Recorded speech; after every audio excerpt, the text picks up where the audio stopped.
Hello everyone, welcome back to my YouTube channel Vishweta Singh Rajput. जैसा कि आपको थंबनेल से पता ही चल गया होगा कि हमने एक सेकंड हैंड स्कूटी ली है। तो दोस्तों क्या होता है ना, हमारे यहाँ जब भी हम कोई चीज़ लेते हैं, जैसे कोई बड़ी चीज़, गाड़ी, घर, कुछ भी, तो सबसे पहले हम उसकी पूजा करते हैं, भगवान जी से प्रे करते हैं कि सब कुछ अच्छा करना, उसके बाद ही यूज़ करते हैं। पता है हम थोड़े लेट हो गए, शाम हो गई थी क्योंकि सुबह से इनकी ड्यूटी थी। तो जब ये आए तभी हमने सोचा कि पूजा कर लेते हैं, क्योंकि क्या होता है ना दोस्तों, जब हम नई नई जगह शिफ्ट होते हैं तो हमें बहुत सी छोटी छोटी चीज़ों की तो ज़रूरतें पड़ती ही रहती हैं।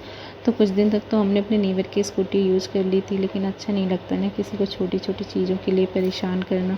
तो हमने सोचा क्यों ना एक सेकेंड हैंड स्कूटी ले लेते हैं, उसकी पूजा कर लेंगे, फिर उसको यूज़ करने लगेंगे, इससे हमें भी परेशानी नहीं होगी। और पूजा तो हम अपनी बिल्डिंग के बाहर भी कर सकते थे, लेकिन क्या होता है ना दोस्तों, वहाँ पे और भी फैमिलीज़ रहती है, तो फिर वो सब देखने लगते हैं तो मुझे थोड़ा और लगता है। तो फिर मैंने डिसाइड किया कि क्यों ना अपनी यूनिट की जो छोटी सी टेम्पल है तो वहाँ पे चल के पूजा करते हैं, वहाँ अच्छा भी रहेगा। और मेरी सासू माँ भी कह रही थी ना कि स्कूटी यूज़ करने से पहले किसी टेम्पल में जाना, वहाँ दर्शन करना, उसके बाद ही स्कूटी यूज़ करना। और दोस्तों यहाँ मैं पूजा कर रही थी, कहते हैं घर की लक्ष्मी पूजा करे तभी बरकत आती है। पता है यहाँ मैं थोड़ा उदास भी थी क्योंकि आज मेरा बर्थडे था और इन्होंने मुझे अभी अभी बताया कि मेरी नाइट ड्यूटी है। तो बहुत बुरा फील हो रहा था क्योंकि पता है मैं हमेशा से अपना बर्थडे अपनी फैमिली के साथ ही सेलिब्रेट करती थी।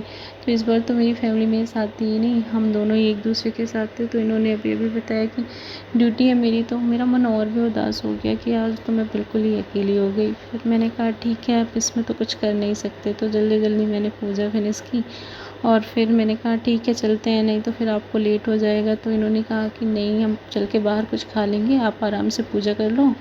और यहाँ पे मैं इनसे कह रही थी कि हम अपनी बेटी के फुटप्रिंट्स ले लेते हैं, क्योंकि मैं हमेशा से वीडियो में देखती थी तो मुझे भी ऐसा लगता था कि जब मेरी बेटी होगी ना तो मैं भी ऐसे ही करूँगी। और फिर ये अपनी बेटी के फुटप्रिंट्स लगाते हुए कह रहे थे हाँ हाँ असली लक्ष्मी तो यही है। फिर हम बाहर कुछ खाने के लिए जा रहे थे तो रास्ते में बहुत प्यारा सा शिव जी गणेश जी का टेम्पल मिला, तो मुझसे बिल्कुल रहा नहीं गया। मैंने इनसे कहा बस 2 मिनट आप रुको, मैं दर्शन करके आती हूँ। मेरी बेटी और ये बाहर ही थे क्योंकि मेरी बेटी की भी झालर नहीं उतरी है ना, तो वो अंदर नहीं आ सकती, हमारे यहाँ ऐसी मान्यता है। तो मेरी ये वीडियो अगर आपको अच्छी लगी हो तो प्लीज़ लाइक सब्सक्राइब करना मत भूलिएगा। मिलते हैं फिर नेक्स्ट वीडियो में, तब तक के लिए बाय बाय।